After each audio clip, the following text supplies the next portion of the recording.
Junior ఎన్టీఆర్ను అందుకే పక్కన పెట్టారు అంటూ కుండబద్దలు కొట్టిన పురంధేశ్వరి. పుష్ప సినిమాలో హీరో పుష్పరాజ్ ఇంటి పేరు కోసం ఇంటి పేరు లేకపోవడంతో తను ఎదుర్కొన్న అవమానాలపై పోరాడతాడు.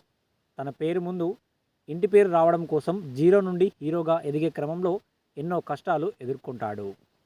ఫైనల్గా తనను వెతుక్కుంటూ ఆ ఇంటి పేరు తన గుమ్మం ముందు వాలుతుంది. ఒక రకంగా జూనియర్ ఎన్టీఆర్ పరిస్థితి కూడా పుష్పరాజ్ కథకు దగ్గరగా ఉంటుంది.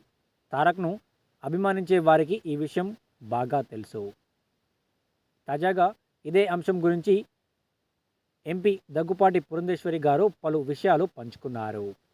సీనియర్ ఎన్టీఆర్ కూతురు ఎంపీ దగ్గుపాటి పురంధేశ్వరి గారు తాజాగా ఒక ఇంటర్వ్యూలో మాట్లాడుతూ జూనియర్ ఎన్టీఆర్ను చిన్నతనంలోనే నందమూరి ఫ్యామిలీకి ఎందుకు దూరం పెట్టారో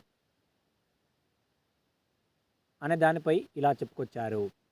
జూనియర్ ఎన్టీఆర్ను చిన్నతనంలోనే దూరం పెట్టడానికి అనేక కారణాలు ఉన్నాయి.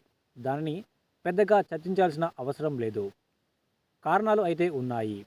కొంచెం దూరం కూడా పెరిగింది. కానీ ఇప్పుడు అందరం కలిసే ఉంటున్నాం అని ఆమె చెప్పుకొచ్చారు. ఇదే సమయంలో జూనియర్ ఎన్టీఆర్ రాజకీయ ఎంట్రీ గురించి పురంధేశ్వరి మాట్లాడారు.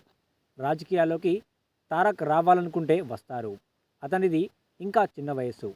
అలాంటప్పుడు పాలిటిక్స్లోకి తారక్ రావాల్సిన అవసరం ఉందా అనేది మనం ప్రశ్నించుకోవాలి. అయితే రాజకీయాల గురించి తారక్ మనసులో ఏముంది అనేది నాకు మాత్రం తెలియదు. ఈ విషయం గురించి ఎప్పుడు కూడా చర్చించలేదు అంటూ పురంధేశ్వరి గారు చెప్పుకొచ్చారు.